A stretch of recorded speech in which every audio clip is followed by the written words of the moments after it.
Greetings. Today we will delve into a crucial subject that affects the very fabric of our financial system. Let us begin by tracing the roots of our current monetary predicament. In 1971, the United States abandoned the gold standard, thereby breaking the link between the dollar and a tangible asset. This was a fateful decision that has had far reaching consequences.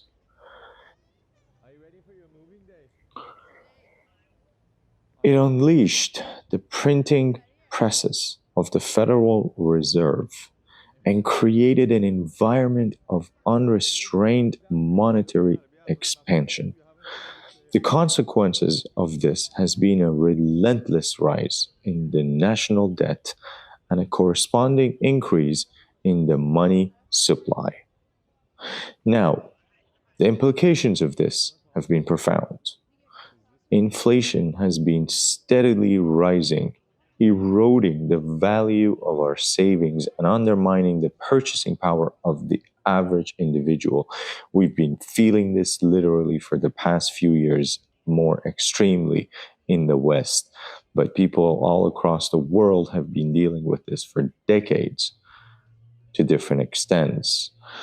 It has become increasingly clear that this trend cannot continue indefinitely. The financial system is not immune to these developments.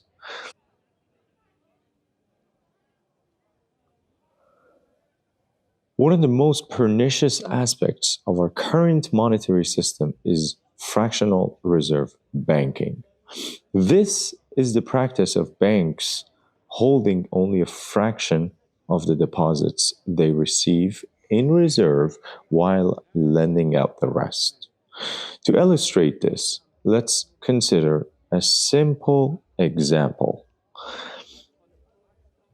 A person goes to the bank and deposits $1,000.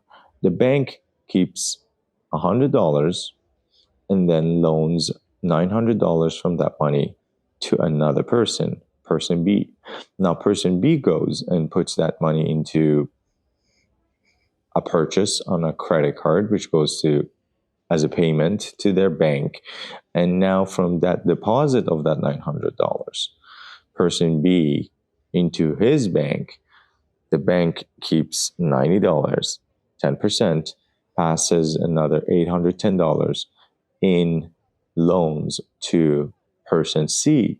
Now person C goes and deposits that into their account, and the bank now from that $810 keeps $81, 10%, and loans $729.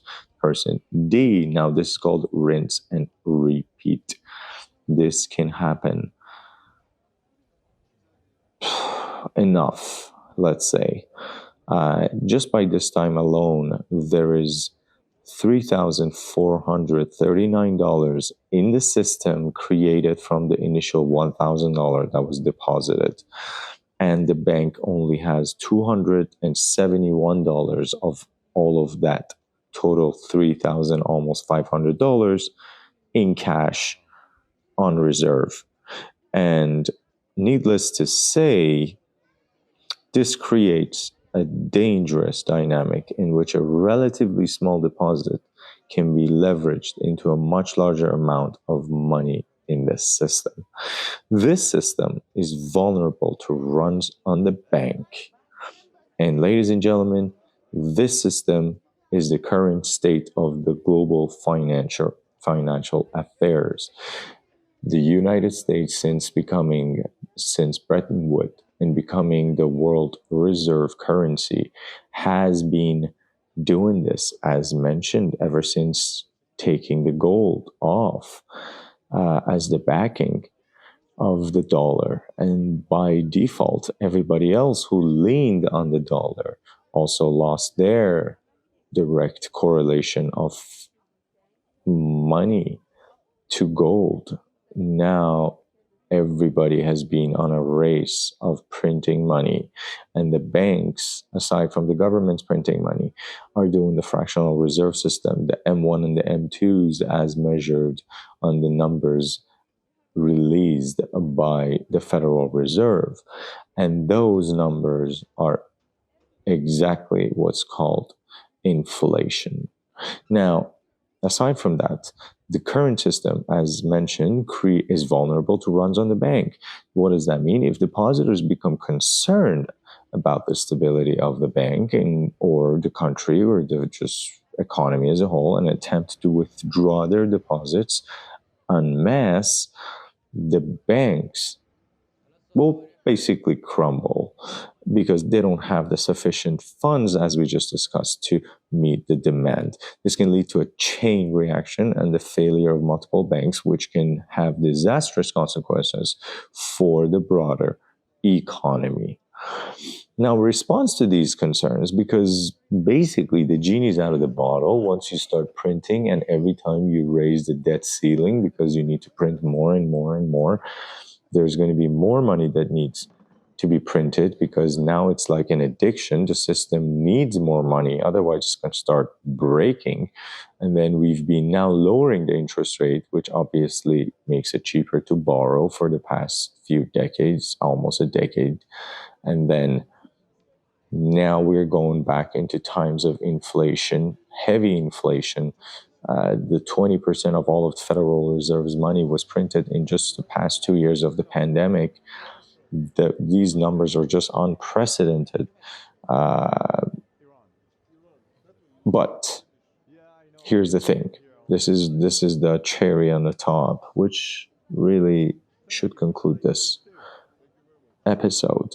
And the funny thing is, CBDCs or central bank digital currencies have been presented to the population as a safer and quicker way and more efficient to get things done that they're necessary.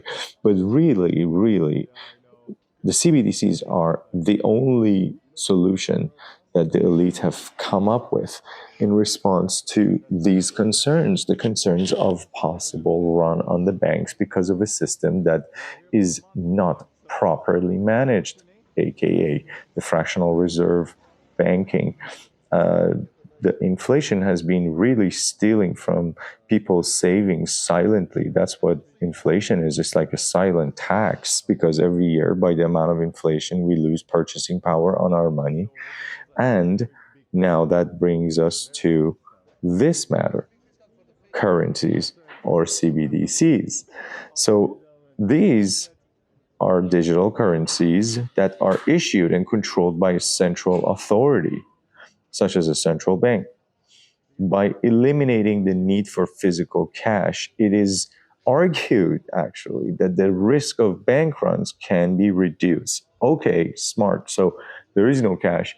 People cannot do a run on the bank because what are they going to pull out? Nothing. Right now, by definition, bank run means people running to pull money out. And if they're not pulling money out and there's nothing to pull out, no run on the bank. Therefore, the stability of the financial system will stay intact. Now, while it is true that the elimination of cash would make bank runs on the run on the banks impossible, there are other implications of this proposal, honestly, that are very concerning. A cashless society would allow for unprecedented levels of surveillance and control. The central authorities would have a complete record of all transactions, making it possible to monitor, regulate financial behaviors of individuals in ways that were previously not even imaginable. For example, China has been doing that.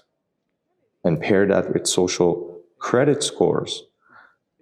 You talk against what the government puts on the ground as a red line, and you get in trouble. You can't spend money. You get automatically taxed. So many different things. But in conclusion, the financial system is facing major challenges. Inflation, fractional reserve banking are two of the most pressing issues. And the introduction of CBDCs, albeit may reduce the risk of bank runs, but they carry significant consequences in terms of privacy and control for humanity. It is the end of this episode. Thank you for listening. If you found this episode enlightening in any way, please leave a like and a comment. Let me hear what you have to say. And as always, stay curious. Don't forget to subscribe.